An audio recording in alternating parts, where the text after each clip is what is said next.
டேய், நம்மள குமரி குமரி கோவப்பட வச்சுட்டு இவ எப்படி விழுந்து விழுந்து சிரிச்சிட்டு இருக்கா பாத்தியா? மா, அதெல்லாம் நினைக்க நினைக்க என்னால அப்படியே தாங்கிக்கவே முடியலமா.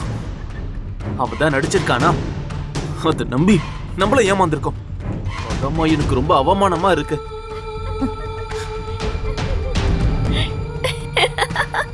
கௌதம், ஏமாந்தது கூட பரவாயில்லடா. அவ சவுக்கால நம்ம 2 பேரையும் எப்படி விரட்டி விரட்டி அடிச்சா ஞாபகம் இருக்குல்ல?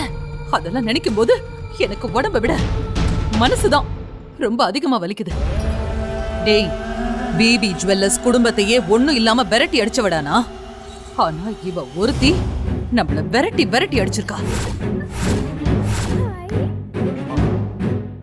இவளை இப்படியே விட்டுட்டோம்னா நமக்கு அல்வா கொடுத்து அந்த குடும்பத்தை மறுபடியும் எங்க கூட்டிட்டு வந்துருவா. அவளுடைய பிளானே அதான். டேய், இப்படியே பேசிக்கிட்டு இருந்தா என்னடா பிரயோஜனம்? அவளை ஏதாவது ஒண்ணு பண்ணணும். அதான் அவன் நம்மள ஏமாத்தி நடிக்கிறான்னு தெரிஞ்சிருச்சுல, அப்புறம் எதுக்கு வெயிட் பண்ணணும்? இப்பவே போய் அவளோட கழுத்தை புடிச்சு வெளியே துரத்த வேண்டியதுதான். டேய், என்ன சொல்ற? மா, இது வரைக்கும் அவ மனநல சரியில்லாதவன் நம்பி அவ அடிப்பாளோ கடிப்பாளோ நம்ம பயந்துட்டு இருந்தோம்.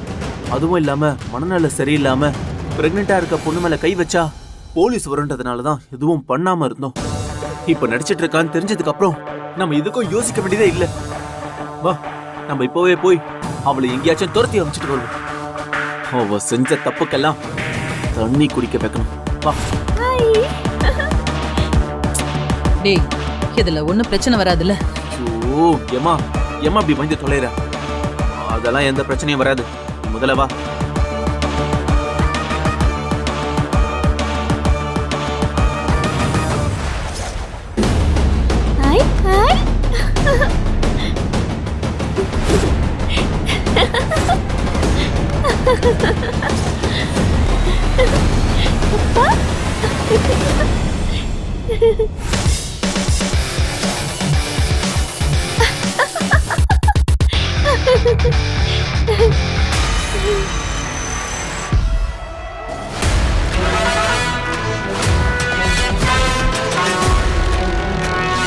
நான் டிவி பாக்குறப்ப இப்படி மறைச்சு நின்னா என்ன அர்த்தம்? அப்படிதான் நிப்போம். என்ன பண்ணுவ?